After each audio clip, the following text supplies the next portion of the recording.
Els veïns de Grau tenim un poc el dubte sobre si això funcionarà realment i quin impacte tindrà sobre les nostres vides. En el sentit de que tots els organismes internacionals estan parlant de la sostenibilitat, de preservar els nostres espais, de relacionar-nos en el paisatge, i tenim un ajuntament que pretén col·locar-nos enmig de la nostra vida un poble sencer, no?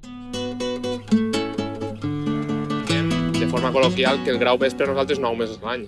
Tenim 3 mesos en els que ens costa molt viure en el nostre barri en quant a qüestions de lo més quotidianes, no? Des de trobar aparcament fins a poder eixir de casa i no trobar-te en llocs, espais públics massificats dels que no pots fer ús. Jo no tinc constància de que s'hagi fet.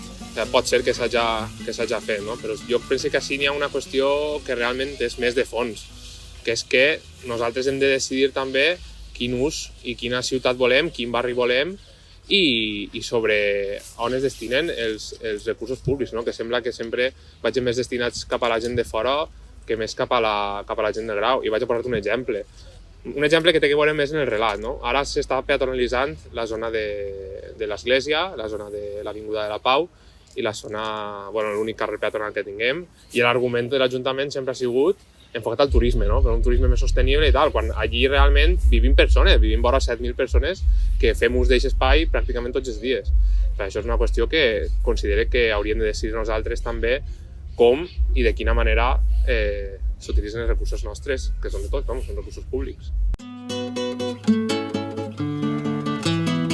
Jo penso que porto escoltant el tema de la desinternacionalització del turisme des de fa, 10 anys, potser, des que tinc consciència de que vaig començar a estudiar, i aquest objectiu realment mai s'ha arribat a assolir ni s'assolirà, perquè l'atractiu que té en dia és en aquest sentit, és la platja, és un turisme molt tradicional, que no ve d'un turisme que s'hagi creat ara, sinó que un turisme del desenvolupament dels anys 60, i aleshores això és molt difícil de canviar, no? Hi ha unes tradicions de gent que són propietaris dels pisos on van a estiuar i que van allí, i el tema és com balancegem això per a que això no es convertisca com l'activitat principal, i també perquè per nosaltres genera un treball molt precari.